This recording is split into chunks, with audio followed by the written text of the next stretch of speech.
ത്രിയേക ദൈവത്തിന് സ്തുതി. അറിവ് മനുഷ്യനെ മനുഷ്യനാക്കുന്ന പ്രകാശം. ഈ അറിവ് നേടുവാനുള്ള കഴിവ് തന്നെയാണ് മനുഷ്യനെ മറ്റു ജീവജാലങ്ങളിൽ നിന്നും വ്യത്യസ്തനാക്കുന്നതും. എന്നാൽ അറിവ് നേടുന്നതിൽ ഒരുവൻ പരാജയപ്പെടുന്നുവെങ്കിൽ തൻ്റെ ജീവിതത്തിൽ ഉണ്ടായേക്കാവുന്ന താളപ്പിഴകളും അനവധിയാണ്. അതുപോലെ തന്നെയാണ് നമ്മുടെ ആത്മീയ ജീവിതവും. ആത്മീയമായ അറിവുകൾ സമ്പാദിക്കുന്നതിൽ നാം പരാജയപ്പെടുന്നുവെങ്കിൽ നമ്മുടെ ആത്മീയ ജീവിതത്തിലും ഉണ്ടായേക്കാവുന്ന താളപ്പിഴകളും അനവധിയാണ്. പരിശുദ്ധ സഭയിലെ വിശ്വാസികളായിരിക്കുന്ന ഓരോ അംഗങ്ങളെയും വിശ്വാസ ജീവിതത്തിൽ നയിക്കുന്നത് നമ്മുടെ പൂർവ്വപിതാക്കന്മാരാൽ രചിക്കപ്പെട്ടിരിക്കുന്ന സഭാ കലണ്ടർ അഥവാ സഭാ പഞ്ചാംഗമാണ്.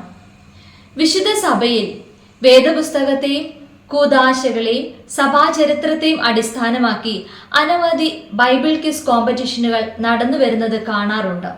എന്നാൽ അതിൽ നിന്നൊക്കെയും വളരെ വ്യത്യസ്തമായി സഭാ പഞ്ചാംഗത്തെ അടിസ്ഥാനമാക്കി വളരെ പുതുമയോടെ ആദ്യമായി ഡൽഹി ഭദ്രാസനത്തിലെ മീററ്റ് സെന്റ് ഗ്രിഗോറിയോസ് ഇടവക ഈ വരുന്ന മാർച്ച് മാസം 30-ാം തീയതി ഒരു ക്വിസ് കോമ്പറ്റീഷൻ നടത്തുന്നു എന്നറിയുന്നതിൽ വളരെ സന്തോഷമുണ്ട്. ഏവർക്കും അനുകരണീയമായ മാതൃക കാണിക്കുന്ന മീററ്റ് ഇടവകയുടെ ഈ പ്രവൃത്തി ശ്ലാഘനീയം തന്നെ.